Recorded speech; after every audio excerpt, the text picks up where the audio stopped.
कि राहुल गांधी ने केरल के वायनाड से भी चुनाव लड़ने का फैसला किया है, तो स्मृति ईरानी ने उन पर तंज कसा।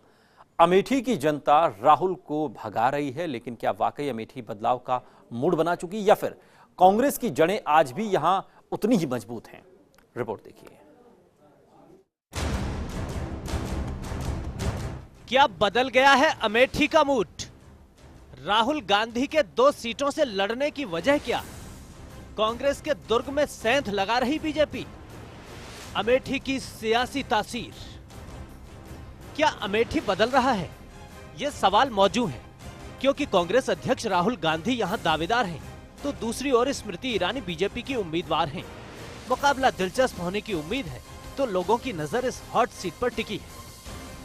इस क्यूरियोसिटी में कैटलिस्ट का काम किया है राहुल गांधी के एक निर्णय ने। एक चौंकाने वाले डेवलपमेंट में इस बार राहुल गांधी अकेले अमेठी से नहीं, बल्कि केरल के वायनाड से भी चुनाव लड़ेंगे। तो क्या इस सीट पर कांग्रेस का विश्वास डोला है? ये सवाल इसलिए कि कांग्रेस के इस अजय दुर्ग में सेंध लगने के संकेत भी मिले हैं। पिछले लोकसभा चुनाव में स्मृति ईरानी और राहुल गांधी की हार जीत का अंतर बहुत ज्यादा नहीं रहा है। राहुल गांधी यह लड़ाई करीब 1 लाख वोटों से जीते थे। 2017 में हुए विधानसभा चुनाव भी यही इशारा कर रहे हैं कि राहुल गांधी का 2 जगह से चुनाव लड़ने का फैसला सही है, क्योंकि इस चुनाव में अमेठी ने कांग्रेस की झोली खाली ही रखी थी। हालांकि अतीत के पन्ने कांग्रेस के शानदार रिकॉर्ड की कहानी कहते हैं। आंकड़े कहते हैं कि अमेठी की सियासी मिट्टी ऐसी है जो सिर्फ एक बीज को पहचानती है और एक ही बिरवे को सरसब्ज करती है, और वो है गांधी परिवार का बिरवा। गांधी परिवार के सदस्य यहां रिकॉर्ड मतों से जीतकर संसद में पहुंचते रहे। 2014 में जब देश में मोदी की आंधी थी, उस समय भी अमेठी की पहली पसंद राहुल गांधी थे। आंकड़ों पर नजर डालें तो 2014 के लोकसभा चुनाव में राहुल गांधी को 4,08,651 वोट मिले, जबकि बीजेपी की उम्मीदवार स्मृति ईरानी को 3,74,000 वोट मिले थे। इस तरह जीत का अंतर 1,07,000 वोटों का रह गया, जबकि 2009 में कांग्रेस अध्यक्ष की जीत का अंतर 3,50,000 से ज्यादा का था। आंकड़े कांग्रेस को चिंता में डालने वाले तो हैं, लेकिन इन आंकड़ों की आधारशिला मोदी लहर थी, ये भी किसी को भूलना नहीं चाहिए। बहरहाल 2017 के यूपी विधानसभा चुनाव भी कांग्रेस की चिंता बढ़ाते हैं, जब अमेठी से कांग्रेस का एक भी विधायक नहीं निकला। अमेठी लोकसभा सीट के तहत 5 विधानसभा सीटें आती हैं।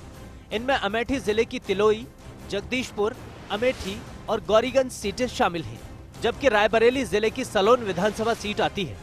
2017 के विधानसभा चुनाव में 5 में से 4 सीटों पर बीजेपी और महज 1 सीट पर एसपी को जीत मिली थी। हालांकि सपा कांग्रेस गठबंधन करके चुनाव मैदान में उतरी थी, फिर भी जीत नहीं सकी थी। सपा ने तो गौरीगंज सीट ले ली, लेकिन कांग्रेस को एक भी सीट नहीं मिली।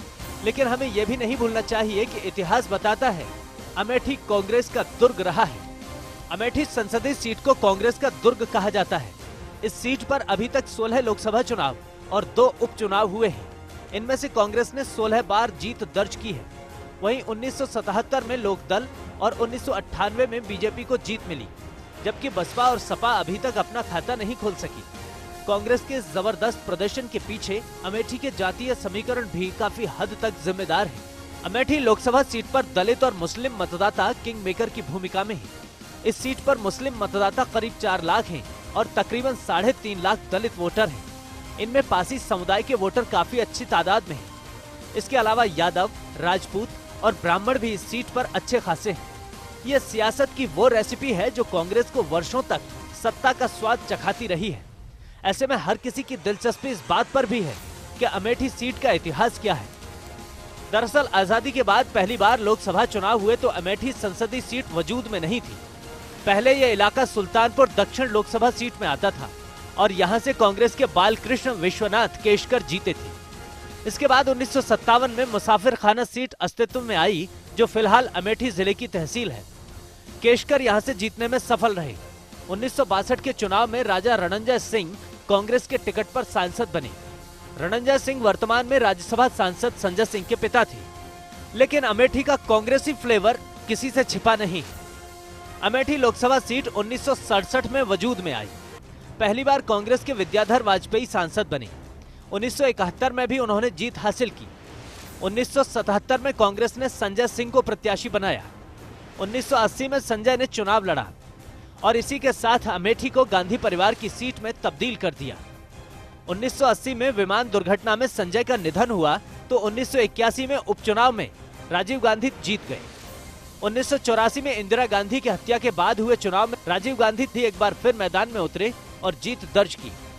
संजय गांधी की पत्नी मेनका गांधी इस बार निर्दलीय चुनाव लड़ रही थी। राजीव गांधी 3 लाख वोटों से ये चुनाव जीत गए। राजीव गांधी ने 1989 और 1991 में चुनाव जीते। 1991 के नतीजे आने से पहले ही राजीव गांधी की हत्या हो गई। कांग्रेस के कैप्टन सतीश शर्मा चुनाव लड़े। 1996 में भी सतीश शर्मा ने यहां से जीत हासिल की। 1998 में बीजेपी के संजय सिंह के हाथों सतीश शर्मा हार गए। 1999 में सोनिया गांधी ने अमेठी को अपनी कर्मभूमि बनाया और यहां से जीतकर पहली बार सांसद चुनी गई। 2004 के चुनाव में राहुल गांधी के लिए उन्होंने ये सीट छोड़ दी। राहुल गांधी लगातार 3 बार यहां से जीते। सियासत करवट बदलती है और इसी करवट से हार जीत तय होती है। देश जब आम चुनाव के मुहाने पर आ पहुंचा है तो अमेठी पर सबकी नजर है। परिणाम चुनाव के बाद ही तय होंगे, लेकिन कयासों ने दिलचस्पी और बढ़ा दी है और अमेठी ऐसी ही दिलचस्प सीट है इस बार। Bureau report, first India.